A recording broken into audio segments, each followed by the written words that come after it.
Hello designers, Lucid Shokot here from Graphic Radial. So let's go!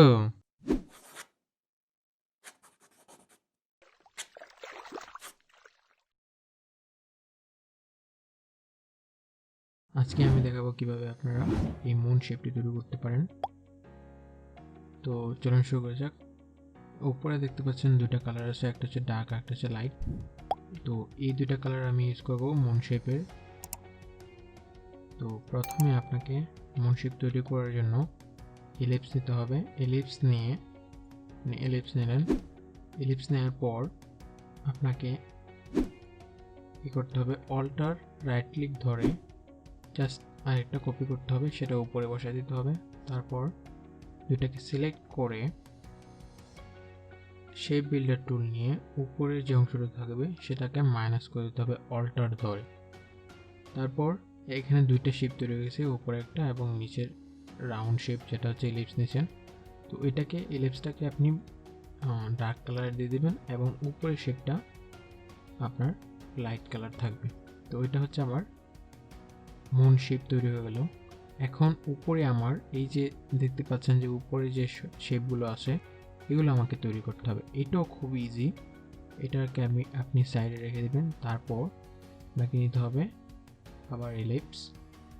এখন এটা থাকবে, নিচেটা থাকবে লাইট, উপরেরটা কন্ট্রোল সি দিয়ে কপি করবেন, তারপর কন্ট্রোল শিফট পি উপরে পেস্ট করে দেবেন। তারপর শিফট অল্টার ধরে রাইট ক্লিক করে ছোট করবেন যাতে সমানভাবে ছোট হয়। এখন ভিতরেরটাকে আপনি দিয়ে দেবেন ডার্ক কালার। তো আমি আর একটু বড় করে ফেলছি, এটা এরকম হবে। তারপর এটাকে গ্রুপ করবেন। গ্রুপ করার পর আপনার মেইন শেপটাকে নিয়ে আসবেন মনের। নিয়ে আসার পর উপরে জাস্ট শেপগুলোকে এভাবে দিয়ে দেবেন। তো এর আগের যে শর্ট টিউটোরিয়াল সেখানে আমি দেখিয়েছি কিভাবে আপনি একই সাইজের অবজেক্টগুলোকে ছোট ছোট সাইজে করবেন র্যান্ডমলি। তো আমি সেই ভিডিও অনুসারে আমি যেভাবে দেখিয়েছি ওই ভিডিওটা দেখবেন, লিঙ্ক ডিসক্রিপশনে আছে, ওইখান থেকে আপনারা দেখে নেবেন। তো আমি এরকম করে সবগুলো সাইজ আমার আছে। এখন এখান থেকে আমি অবজেক্টে যাব, ট্রান্সফর্মে যাব, তারপর ট্রান্সফর্ম ইজ। তো ওই ভিডিওতে ডিটেলসে বলা আছে ওই শর্ট ভিডিওতে কীভাবে আপনারা এটা করবেন। তো আমার এখানে ডিফল্ট সেটিং আছে, ওখানে জাস্ট টুইক করে আমি এটাকে দিয়ে দিচ্ছি। তো এখন আমি পুরোটাকে সিলেক্ট করব, আবার ইফেক্টে যাব, ইফেক্ট থেকে ডিস্টোর্ট অ্যান্ড ট্রান্সফর্ম রাফেন করব, কারণ এখানে স্মুথ, কারণ ওইখানে আপনারা দেখতে পাচ্ছেন ওইটা সারফেসটা কিছু রাফেন ছিল। তো আমি এখানে এই রাফেন ইফেক্টসটা আমি ইউজ করব। তো এখান থেকে আপনারা আমি যে সেটিং করে দিচ্ছি স্মুথ দিবেন, তারপর ডিটেলসটা একটু কমাই দিবেন, তারপর এখান থেকে সাইজটা একটু কমাই দিবেন। তো ডিটেলস বাড়াই দিতে পারেন আপনার ইচ্ছা মতো। তো আমি এইটুকু রাখছি। এখন এটাকে নিচে এখন আপনি এগুলোকে গ্রুপ করে দেবেন, একসাথে করে গ্রুপ করে দেবেন এবং তারপর এটাকে নিচে নিয়ে আসবেন। নিয়ে এসে আপনাকে জাস্ট কী করতে হবে, এই নিচে যে লেয়ারটা আছে এলিপস সেটাকে সিলেক্ট করে এফেক্ট থেকে গিয়ে আপনাকে সেম এফেক্টটা ইউজ করতে হবে রাফেন। তো এখানে ডিটেলসটা একটু কমাই দেবেন,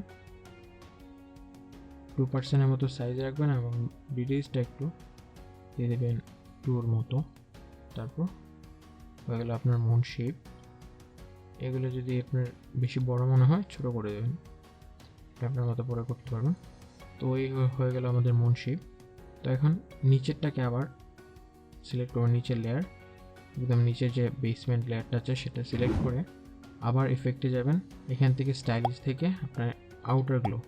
এখন আউটার গ্লোর যে সেটিংটা দেখতে পাচ্ছেন 75% অপাসিটি, ব্লার 25% এবং স্ক্রিন মোড দেয়া, এখান থেকে হোয়াইটটা সিলেক্ট করে দেবেন, তারপর ওকে করে দেবেন।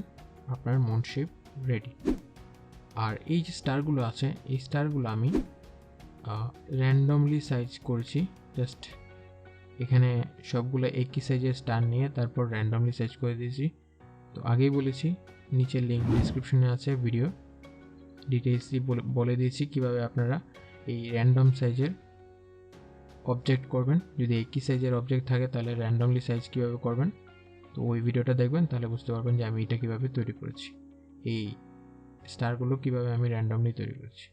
তো আজকের ভিডিও এখানেই শেষ। আপনাদের এই ভিডিওটি ভালো লেগেছে, যদি ভালো লেগে থাকে তাহলে লাইক করবেন, শেয়ার করবেন বন্ধুদের সাথে, আর হ্যাঁ অবশ্যই সাবস্ক্রাইব করবেন গ্রাফিক রেডিয়াল চ্যানেলকে। Stay with me until next video.